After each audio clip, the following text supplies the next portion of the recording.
Study IQ IAS, आपका selection हमारा mission. दोस्तों, पिछले एक दशक में हमने हाईवेज का जाल बिछते देखा है, डेडिकेटेड फ्रीट कॉरिडोर्स को शेप लेते देखा है और रेलवेज का मैसिव इलेक्ट्रिफिकेशन और मॉडर्नाइजेशन देखा है। लेकिन इनके बीच एक सेक्टर जो शायद सबसे तेजी से ट्रांसफॉर्म हो रहा है और जिसे सबसे ज्यादा क्लोजली मॉनिटर किया जाना चाहिए, वो है इंडिया का एविएशन इकोसिस्टम। और इस इकोसिस्टम में अब एक बड़ा नाम जुड़ चुका है, नोएडा इंटरनेशनल एयरपोर्ट का, जिसे हम आमतौर पर जेवर एयरपोर्ट भी कहते हैं। पहली नजर में ये बस एक एयरपोर्ट लगता है, लेकिन अगर थोड़ा डेप्थ में देखें तो समझ आता है कि ये कहानी सिर्फ एक एयरपोर्ट की नहीं है, ये इंडिया के इंफ्रास्ट्रक्चर थिंकिंग के शिफ्ट की कहानी है। इंडिया में एयरपोर्ट अब एक ऐसा सिग्नल बन चुका है जो बताता है कि इकोनॉमी किस डायरेक्शन में जा रही है।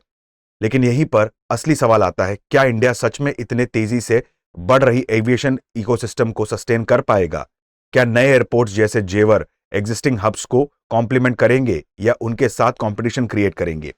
क्या ये projects long term economic engines बनेंगे या कहीं ये एक्सपेंसिव इंफ्रास्ट्रक्चर एसेट्स बनकर रह जाएंगे जिनका यूटिलाइजेशन एक्सपेक्टेड लेवल तक नहीं पहुंचता?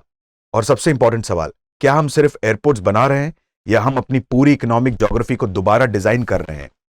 यह सवाल काफी इंपॉर्टेंट है, क्योंकि अगर आप सिर्फ जेवर एयरपोर्ट को एक स्टैंड अलोन प्रोजेक्ट के रूप में देखोगे तो आप आधी अधूरी पिक्चर देख रहे हो।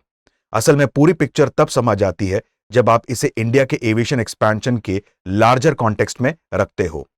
मिनिस्ट्री ऑफ सिविल एविएशन के ऑफिशियल डेटा के मुताबिक 2014 में इंडिया के पास अराउंड 74 ऑपरेशनल एयरपोर्ट्स थे। आज ये नंबर 150 के ऊपर चला गया है और 2047 तक 350 से 400 एयरपोर्ट्स का टारगेट रखा गया है। यह सिर्फ ग्रोथ नहीं है, यह एक डेलिब्रेट पॉलिसी ड्रिवन एक्सपेंशन है। इसका सीधा मतलब है कि इंडिया अपनी एविएशन कैपेसिटी को अग्रेसिवली बिल्ड कर रहा है, क्योंकि डिमांड ऑलरेडी पाइपलाइन में है। चलिए अब जेवर एयरपोर्ट को थोड़ा सिस्टमैटिकली समझते हैं। यह एशिया के सबसे एम्बिशियस ग्रीनफील्ड एविएशन प्रोजेक्ट्स में से एक है। जब हम ग्रीनफील्ड कहते हैं तो इसका मतलब यह है कि यह एक ऐसी जमीन पर शुरू से बनाया गया है जहां पहले कोई इंफ्रास्ट्रक्चर एग्जिस्ट नहीं करता था, completely avoiding the constraints of legal structures. इसका डेवलपमेंट मल्टीपल फेजेस में स्ट्रैटेजिकली मैप किया गया है। पहले फेज का फोकस करीब 1334 हेक्टेयर्स के एरिया में 12 मिलियन पैसेंजर्स पर एनम को केटर करना है। इस एयरपोर्ट में 3900 मीटर लंबा रनवे भी बनाया गया है, जो बड़ी बॉडी के विमानों के उतार चढ़ाव आसानी से संभाल सकता है।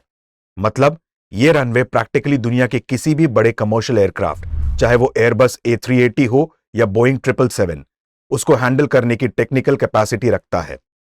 यह दिखाता है कि प्लानिंग सिर्फ डोमेस्टिक ट्रैफिक के लिए नहीं है, यह इंटरनेशनल लॉन्ग हॉल कनेक्टिविटी को ध्यान में रखकर डिजाइन किया गया है। लेकिन इसका अल्टीमेट विजन काफी बड़ा है। प्रोजेक्ट के फाइनल मास्टर प्लान के मुताबिक जैसे जैसे यहां ट्रैफिक बढ़ेगा, इसके आगे के फेजेस पर काम शुरू होगा। फेज 2 में पैसेंजर्स कैपेसिटी बढ़ाकर 3 करोड़ हो जाएगी और फाइनल फेज 4 यानी साल 2036 तक यह एयरपोर्ट हर साल 7 करोड़ पैसेंजर्स को हैंडल करने लगेगा। पूरा प्रोजेक्ट कंप्लीट होने पर यह करीब 7200 एकड़ में फैला होगा और एशिया के सबसे बड़े एविएशन हब्स में गिना जाएगा। यह सिर्फ फ्लाइट्स के लिए नहीं, बल्कि कार्गो के लिए भी एक बहुत बड़ा हब बनेगा, जिसकी शुरुआती कैपेसिटी 2.5 लाख मेट्रिक टन्स है और आगे चलकर 18 लाख मेट्रिक टन्स तक पहुंचेगी। इसमें मल्टीपल रनवेज होंगे और ये एनुअली 70 मिलियन से ज्यादा पैसेंजर्स और millions of tons of cargo handle करने की कैपेसिटी रखेगा। इसका मतलब सिंपल है, जेवर को एक फ्यूचर इंटरनेशनल हब के रूप में इमेजिन किया गया है, ना कि एक बैकअप एयरपोर्ट के रूप में। दोस्तों, इस लेवल का एविएशन इंफ्रास्ट्रक्चर रातों रात नहीं बनता और ना ही ये सिर्फ लोकल स्टेट कैपेसिटी से डिलीवर किया जा सकता है। It requires deep global expertise and massive private capital. यही वजह है कि इस एयरपोर्ट को डेवलप और ऑपरेट करने का कंशनेयर अग्रीमेंट या रियायती समझौता ज्यूरिक एयरपोर्ट इंटरनेशनल एजेंसी के पास है। मतलब इसे PPP यानी पब्लिक प्राइवेट पार्टनरशिप मॉडल के तहत बनाया गया। ज्यूरिक एयरपोर्ट ने इस प्रोजेक्ट को सिक्योर करने के लिए अडानी एंटरप्राइज और दिल्ली इंटरनेशनल एयरपोर्ट लिमिटेड यानी डायल जैसी हैवी वेट डोमेस्टिक एंटिटीज को आउटबिड किया था। उन्होंने उत्तर प्रदेश सरकार को पर पैसेंजर 400.97 रुपीज का प्रीमियम ऑफर किया, जो उस वक्त के मार्केट कैलकुलेशन के हिसाब से एक हाईली अग्रेसिव और कॉन्फिडेंट बिड थी। ये फिगर हवा में नहीं निकाला गया था। ज्यूरिक एयरपोर्ट जैसी एंटिटी जिसके पास world class aviation hubs develop करने का लंबा ट्रैक रिकॉर्ड है, उसने क्लियर डेटा और फ्यूचर प्रोजेक्शंस के बेसिस पर यह बेट लगाई थी। लेकिन दोस्तों, यहाँ एक फंडामेंटल सवाल पैदा होता है जो किसी के भी मन में आ सकता है। The real question is why invest billions of dollars in a region that already has one of the busiest airports in the world. मतलब दिल्ली का इंदिरा गांधी इंटरनेशनल एयरपोर्ट जो नोएडा एयरपोर्ट से लगभग 70 किलोमीटर दूर है। इस सवाल का जवाब हमें एविएशन मार्केट डायनामिक्स में नहीं बल्कि ज्योग्राफी, चेंजिंग डेमोग्राफिक शिफ्ट्स और अर्बन प्लानिंग के इंटरसेक्शन पर मिलता है। पिछले 2 से 3 दशकों में दिल्ली एनसीआर का डेमोग्राफिक और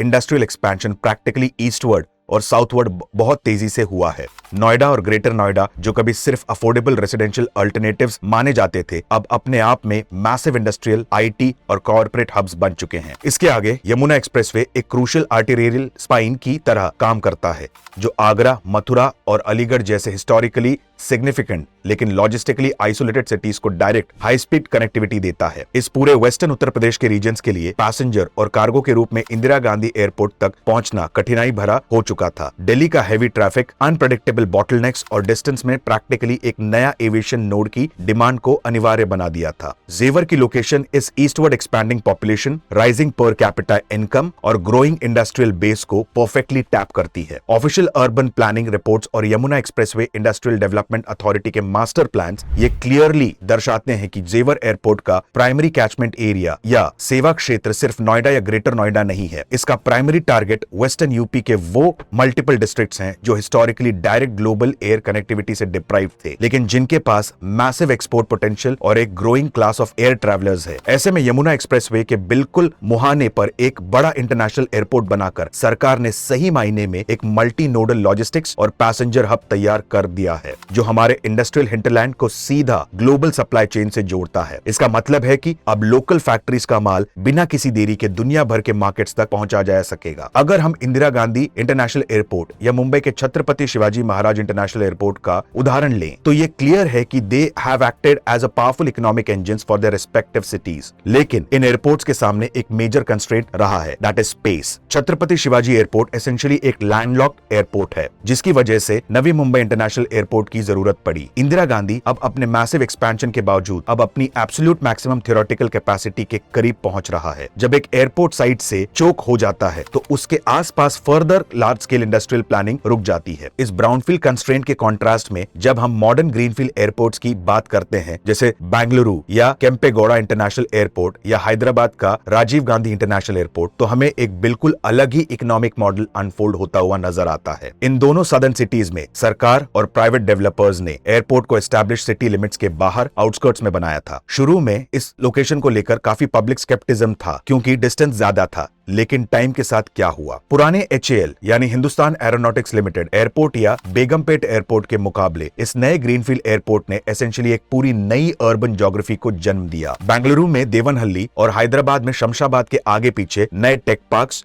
SEZs यानी special economic zones, aerospace manufacturing hubs, global capability centres और मैसिव रेसिडेंशियल कॉरिडोर्स डेवलप हुए। ये वो फिनोमेना है जिसे मॉडर्न अर्बन प्लानर्स और इकोनॉमिस्ट एरोट्रोपोलिस कहते हैं। एरोट्रोपोलिस एक ऐसी सिटी या अर्बन सब रीजन होता है जिसका पूरा लेआउट, फिजिकल इंफ्रास्ट्रक्चर और कोर इकोनॉमी एक सेंट्रल एयरपोर्ट के इर्द गिर्द घूमती है। एयरपोर्ट इस मॉडल में एक बस स्टैंड की तरह नहीं होता जहां लोग आते हैं और चले जाते हैं। एयरपोर्ट एक मैग्नेट की तरह काम करता है जो time sensitive manufacturing, e commerce fulfilment centres और कॉर्पोरेट हेडक्वार्टर्स को अट्रैक्ट करता है। जेवर एसेंशियली इस प्रूवन एट्रोपोलिस मॉडल का सबसे बड़ा और सबसे well funded north Indian version है। यह सिर्फ इंदिरा गांधी एयरपोर्ट के ओवरफ्लो या स्पिल ओवर पैसेंजर ट्रैफिक को संभालने के लिए नहीं है। ऐसा देखना बहुत ही नैरो वे होगा। इसे फंडामेंटल तौर पर एक बिल्कुल नए और मेटिकुलस जोन अर्बन सेंटर का एपिसेंटर बनने के लिए डिजाइन किया गया है जो पुराने बड़े शहरों या लेगेसी सिटीज के इकोनॉमिक आउटपुट को टक्कर देगा। लेकिन दोस्तों, एक एयरपोर्ट चाहे वो कितना भी आलिशान क्यों ना हो, सक्सेसफुल तभी होता है जब देश के मैक्रो इकोनॉमिक एनवायरनमेंट में उसकी डिमांड हो। इसलिए यहाँ इंडिया की ब्रॉडर एविएशन ग्रोथ स्टोरी को समझना जरूरी हो जाता है। दरअसल पिछले एक दशक में इंडिया ने globally third largest domestic aviation market के रूप में अपनी जगह बनाई है। इसका मतलब है कि अब इंडिया में हर साल फ्लाइट लेने वाले लोगों की संख्या दुनिया में तीसरे नंबर पर आती है। पहले और दूसरे नंबर पर अमेरिका और चाइना है। ये ग्रोथ ऑर्गेनिकली नहीं आई है। It is the result of rapidly expanding middle class, increasing disposable incomes और एक चेंजिंग कल्चरल माइंडसेट जहां एयर ट्रैवल अब लग्जरी नहीं बल्कि यूटिलिटी बन चुका है। डेटा की बात करें तो जहां 2014 में भारत में सिर्फ 74 ऑपरेशनल एयरपोर्ट थे, वहीं 2025 तक ये आगे बढ़कर 163 एयरपोर्ट्स तक पहुंच गया है। लेकिन सरकार का विजन यही नहीं रुकता। इंडियाज एविएशन विजन 2047 के तहत टारगेट है कि भारत की आजादी के 100 साल पूरे होने तक देश में करीब 350 से 400 एयरपोर्ट्स ऑपरेशनल होंगे। ये स्केल समझना जरूरी है। पिछले एक दशक में डोमेस्टिक एयर पैसेंजर ट्रैफिक हर साल प्रैक्टिकली 10 से 12% की स्टेडी रेट से ग्रो हुआ है। प्रोजेक्शंस बिल्कुल क्लियर है कि 2040 तक पैसेंजर ट्रैफिक लगभग 6 गुना ग्रो करके 1.1 बिलियन पैसेंजर्स एनुअली टच कर लेगा।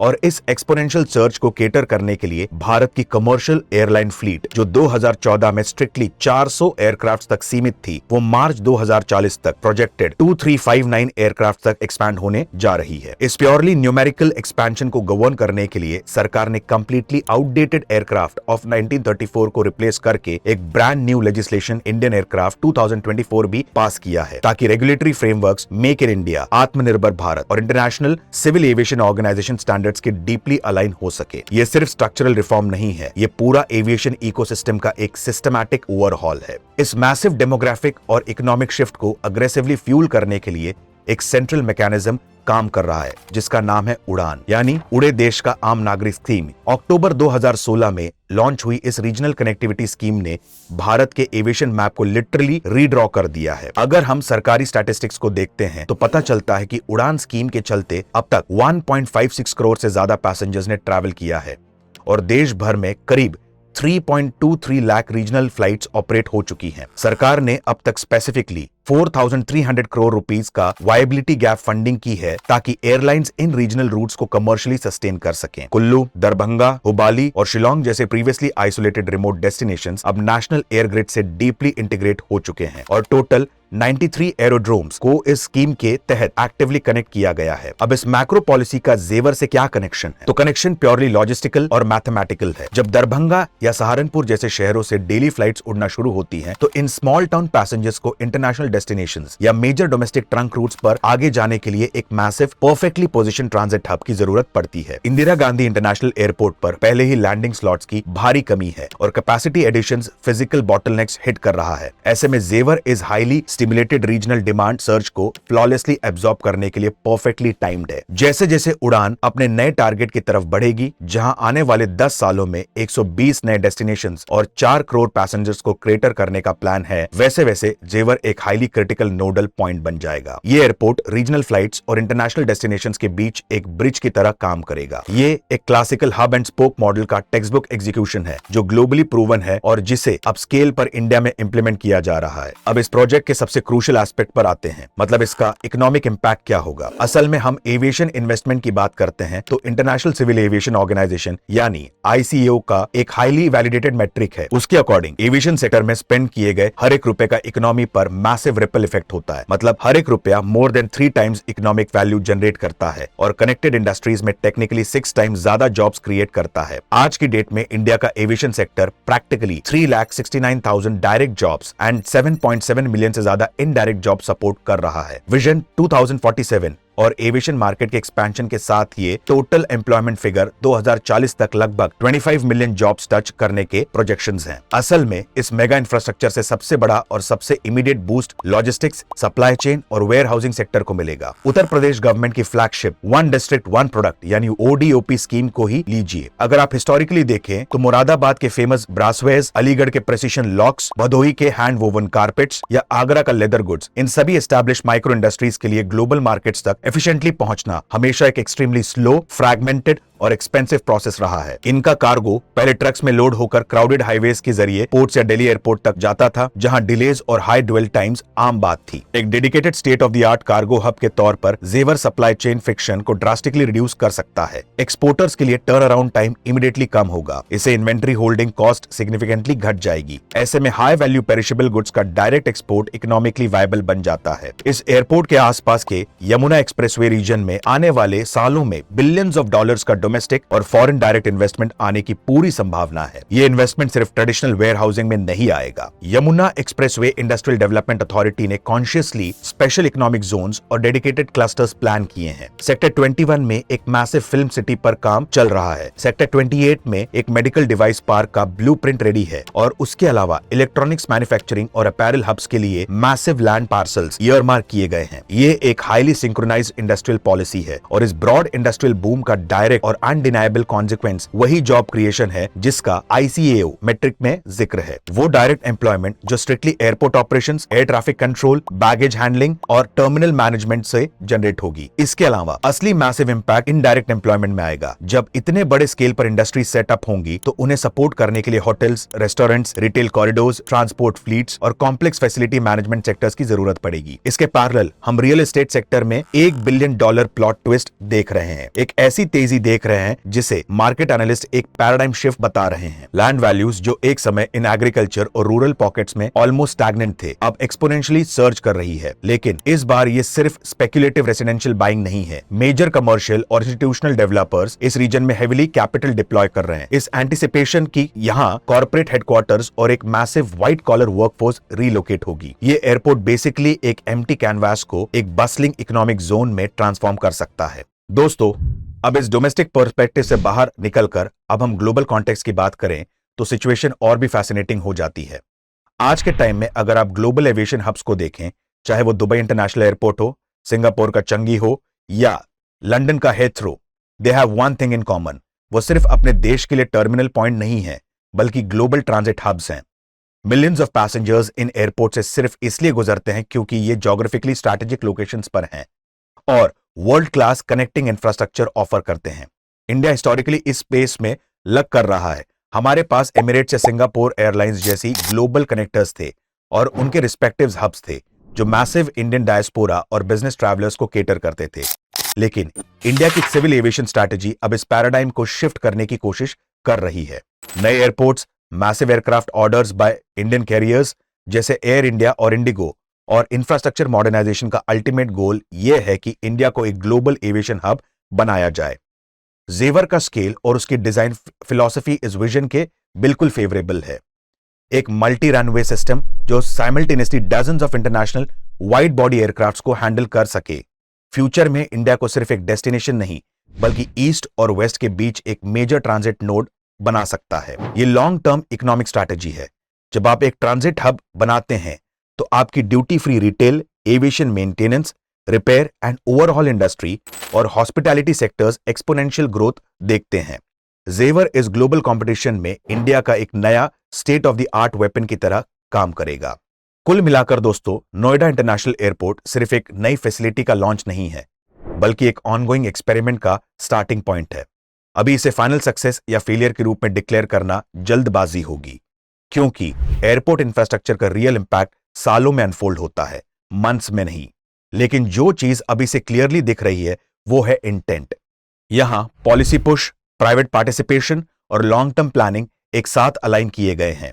असली टेस्ट अब शुरू होता है। क्या ये एयरपोर्ट अपनी प्लान कनेक्टिविटी टाइमलाइंस को मीट कर पाएगा? क्या कार्गो लॉजिस्टिक्स और MRO यानी maintenance, repair and overhaul ecosystem वैसे ही ऑर्गेनिकली डेवलप होंगे जैसे मास्टर प्लान में एनविजन किया गया है? क्या ये NCR के एविएशन प्रेशर को इफेक्टिवली एब्जॉर्ब करेगा या इनिशियल ईयर्स में कैपेसिटी अंडर यूटिलाइजेशन का फेज देखेगा? इन सब सवालों के जवाब आने वाले कुछ सालों में ग्रेजुअली क्लियर होंगे। लेकिन ब्रॉडर पॉइंट यहां इग्नोर नहीं किया जा सकता।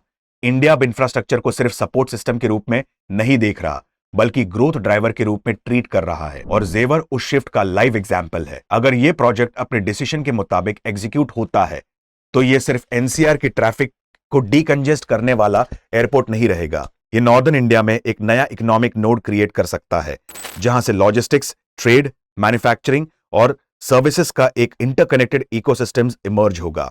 अगर आने वाले दशकों में विकसित भारत 2047 की कहानी लिखी जाती है तो मुमकिन है कि जेवर को एक कंप्लीटेड सक्सेस के रूप में नहीं बल्कि एक टर्निंग पॉइंट के रूप में याद किया जाएगा। स्टडी IQ IAS, आपका सिलेक्शन हमारा मिशन।